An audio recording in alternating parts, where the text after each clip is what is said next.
¿Alguna de las dos me puede hacer la claqueta? Pues venga, ¿tú quieres ahora que la hagamos? Ya está. Buenos días, ¿cómo estáis? Muy bien.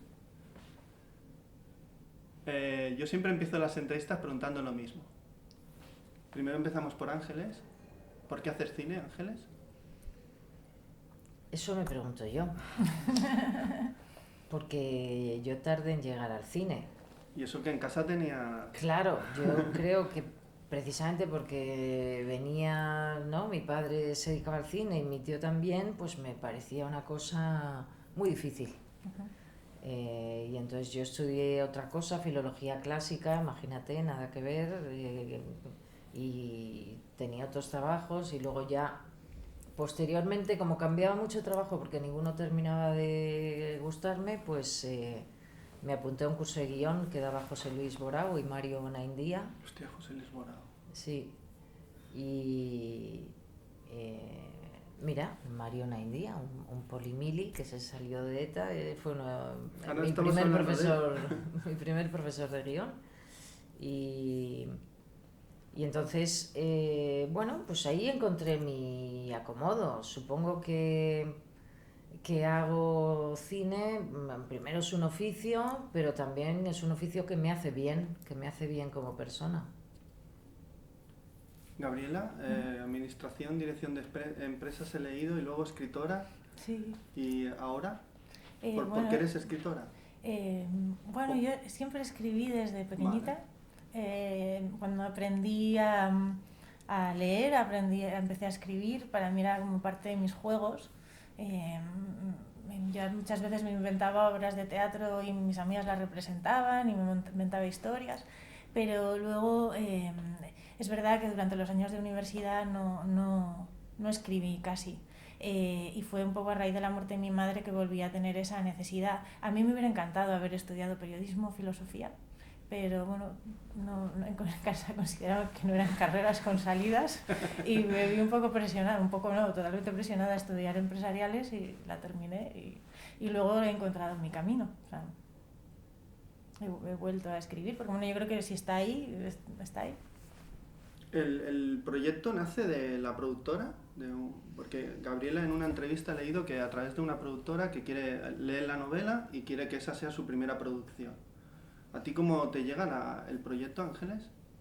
Isabel del Cló es una productora muy joven, de hecho es su primera película como productora, y ella conocía a Gabriela porque son de la misma generación y además sus padres pues son del mismo barrio de Guecho en Algorta, en el País Vasco, y han tenido experiencias familiares cercanas, siempre con esta amenaza del secuestro. Incluso Isabel en su familia ha tenido un familiar secuestrado, ¿no? Aunque ya es de otra generación y ya era niña, no lo vivió, pero cuando leyó esa novela le interesó mucho. Ella se puso en contacto con Gabriela y adquirió los derechos.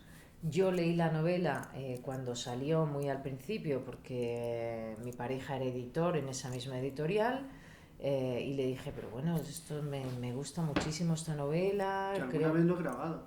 Sí, yo lo he llegado a grabar a tu pareja. ¿Puede ser? Sí, porque A en Claudio. una presentación de Penguin Random. Claro.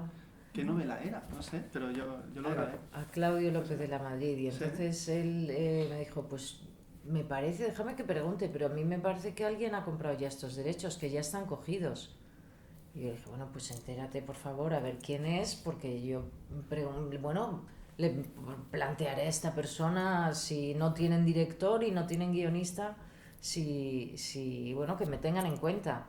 Entonces quedé un día con Isabel y bueno, le presenté ahí mi propuesta de llevar esto al cine, y bueno, pues se lo pensaron, porque Gabriela en eso yo creo que se había reservado un poco el poder también elegir quién iba a hacerlo, y tuve suerte y les pareció bien mi propuesta. A mí me gustó que antes de que la película fuera un proyecto, Ángeles había escrito un artículo en el periódico de Cataluña, que es bueno, yo tuve la suerte de que me escribieron artículos preciosos, pero el de Ángeles fue uno de los que más me gustó. Yo lo tengo que tener recortado porque yo cosas de Ángeles las guardo. ¿Sí? Sí. Pues sí, la de Ventana de Socorro, ¿no? Que se llama, ¿no? Sí, entonces hacía la contra de... Alguien que hace un guión con Belén Copegui a mí me interesa. Ah. Porque a Belén también, creo que la tengo grabada también, una presentación. Ayer estuve comiendo con ella porque estaba aquí me ha encantado firmando. de toda la vida. Bueno, es que es buenísima. Es una y además, gran escritora. Tenía el pelo canoso antes de que se pusiera esto de moda, ¿eh? Que ahora... No, Belén me ha encantado siempre. Sí. Así, pues Ángeles había escrito esta columna que a mí me había gustado mucho porque había sentido que había entendido muy bien el libro y además lo había también llevado a su terreno personal y bueno, me encantó la columna. Y cuando se propuso para dirigir la película, pues yo sabía que era alguien que había entendido la historia y que le había gustado, y también sabía que era alguien que la iba a cuidar, porque a mí lo que me daba miedo es que de repente mi historia, el libro, se transformase en algo como muy sensacionalista. Mainstream, ¿no? Bueno, no sé si mainstream, pero vale. sobre todo sensacionalista. Porque bueno, hay mucho dolor ahí, entonces no quería que nadie usase mi historia para no sé, para lanzar mensajes raros. Yo le he dicho a Ginés que a mí la película, a lo mejor ahora te parecerá una salvajada, pero un rollo Douglas Sirk, cuando hizo aquellas películas de pocos personajes, traumas, dramas, y todo, sobre todo la fuerza era... A mí esto me estás dando la alegría del día, porque... por ejemplo, Ángeles sin brillo, todo claro, yo no tanto el cine clásico, pero yo cuando me planteo... Yo soy una guionista, no soy primero realizadora y directora y tal, entonces las historias que yo busco siempre son de personajes. Es verdad que el cine clásico, que es algo que ha ocurrido menos a lo mejor en los últimos años, es más de trama el cine que de personajes, ¿no? Y a mí me interesa el cine de personajes y el cine, claro, los melodramas, el tono del melodrama es un tono en el que yo me muevo cómodamente, aunque no es el tono más prestigiado en este momento.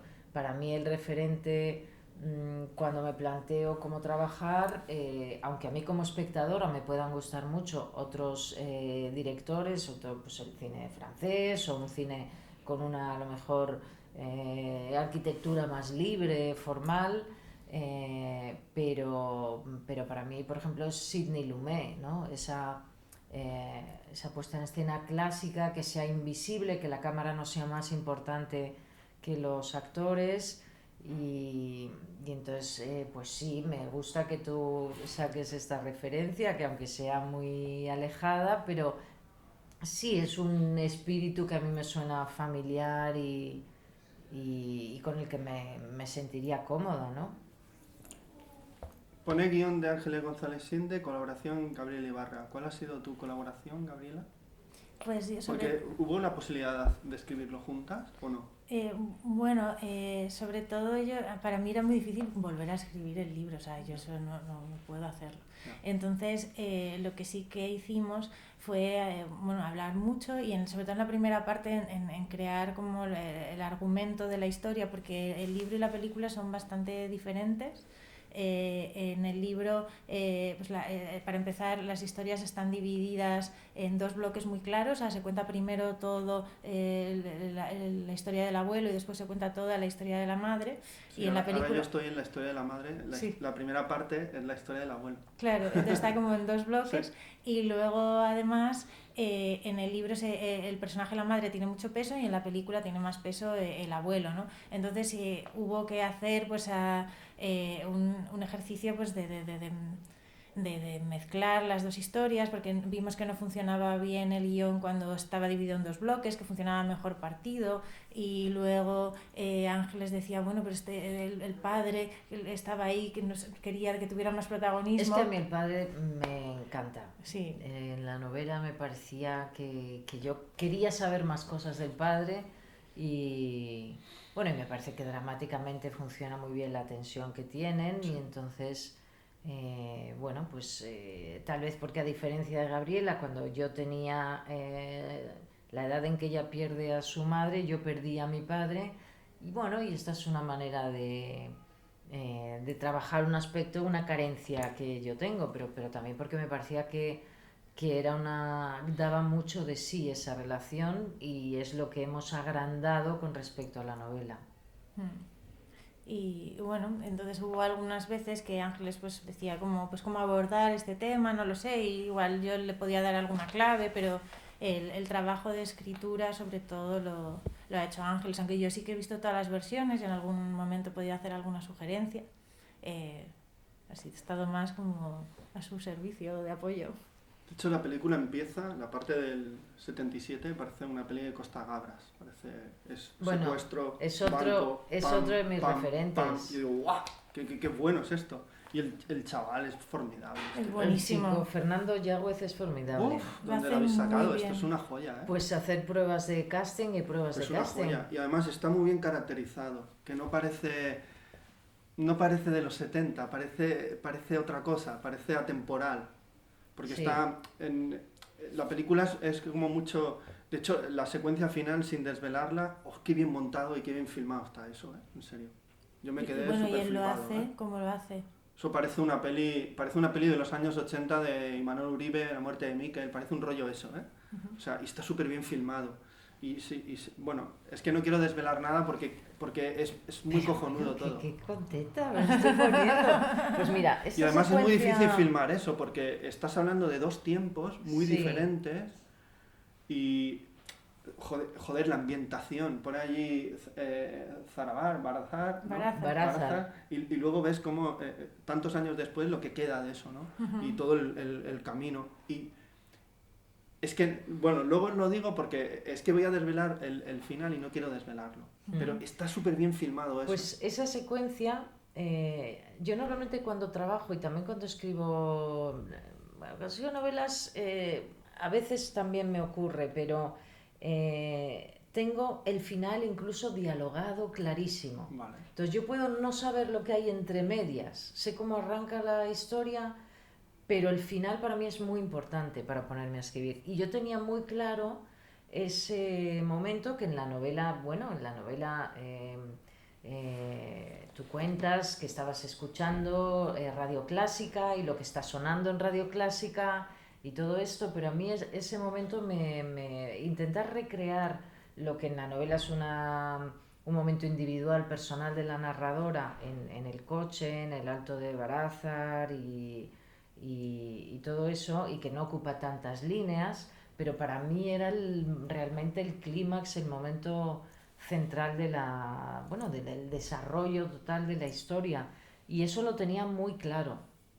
Entonces es como si toda la historia está construida para llegar hasta ahí, ¿no? Y me alegra que te haya funcionado porque es lo único que tenía claro yo de la película. Más es muy contenido. Toda la película es muy contenida. Está hablando de un drama terrible, pero todo es muy contenido. Porque yo creo que es el espectador el que tiene que poner lo que falta. Porque si no, la película es eso, ¿no?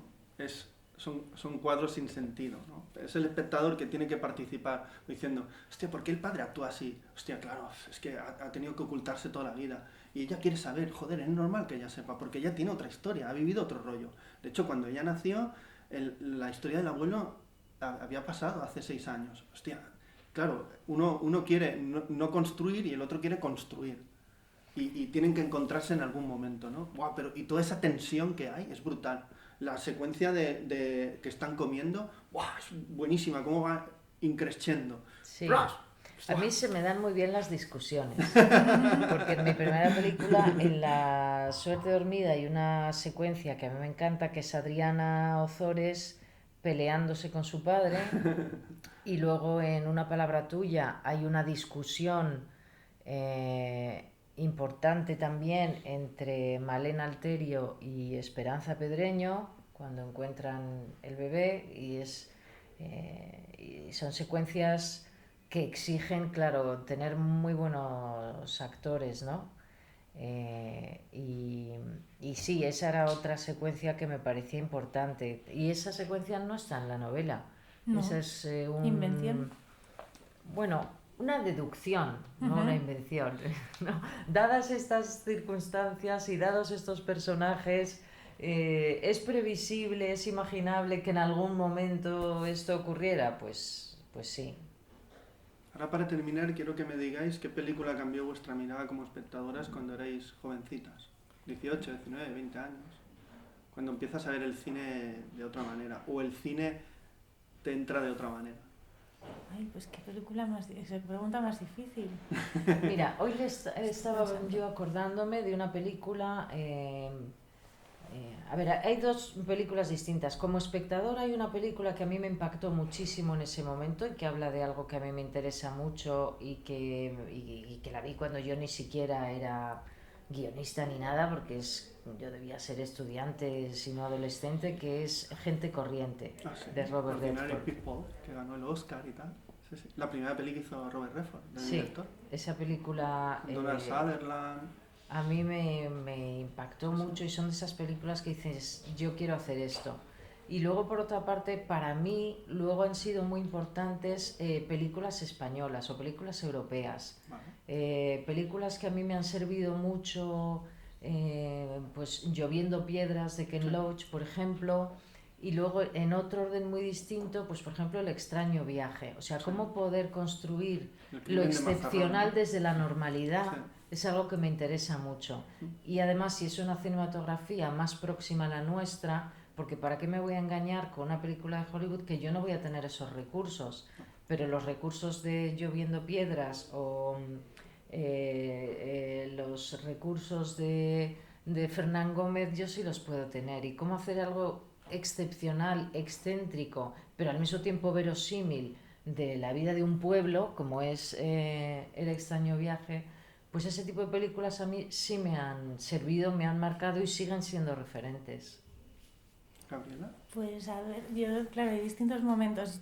Para mí el cine hubo un momento que fue muy importante en la adolescencia, porque, bueno, yo en clase nunca tuve muchas amigas que leyeran, entonces nunca pude compartir esa afición, pero en cambio sí la música, a través de la música y del cine, forjé muy bonitas amistades. Y me acuerdo el día que mi amiga Bea me llamó y me dijo, en Princesa hay unos cines que te dan un papelito cuando entras, que ponen ahí como te explican la película y tal. Y entonces me dijo que tenemos que ir. Y me acuerdo que el plan era ir los viernes al cine de papelito. Y fui ahí a los Golem, ¿no? Y a estos cines personales. El Fabil, que tenía esa cafetería maravillosa, ¿no? Sí. Que era una preciosidad. Y recuerdo que me impactaran mucho pues las películas que salían en aquel entonces, ¿no? Tipo Requiem por un sueño, ¿no? Que me impresionó un montón. Y luego empezamos nosotras a ver en casa pues películas que alquilábamos en el videoclub, ¿no? Pues me impresionó mucho Arrebato, me impresionó muchísimo El cielo sobre Berlín, sí, son películas que me marcaron. Y luego para el libro hubo una película que me sirvió mucho de referencia, que ahora mismo, qué horror, no me estoy acordando del nombre, pero es una película documental de Sarah Polley que hace sobre su familia. Sí, Stories of Tell, ¿no? Sí, Que habla sobre Stories su madre. with Tell Sí, o algo así. sí, No sé exactamente cómo es, Sí. que habla sobre su madre. Esa película es maravillosa. Y es maravillosa, y también es como el desconocimiento de la historia de su madre y cómo va construyendo la historia de su madre a través de archivo. Y para mí esa película fue una referencia a la hora de escribir. Pues Ángeles, Gabriela, un placer. Muchas Bueno, gracias por muchas vuestra gracias. peli y yo siempre digo hasta la próxima película. Nada. Totalmente, nos Hasta el has próximo hecho libro, felices. Sí, pues ahí voy. No, vosotras no me habéis hecho feliz a mí, ayer por la tarde. Gracias. De hecho, iba a ver otra peli y digo, después de esto no puedo ver más. Sí.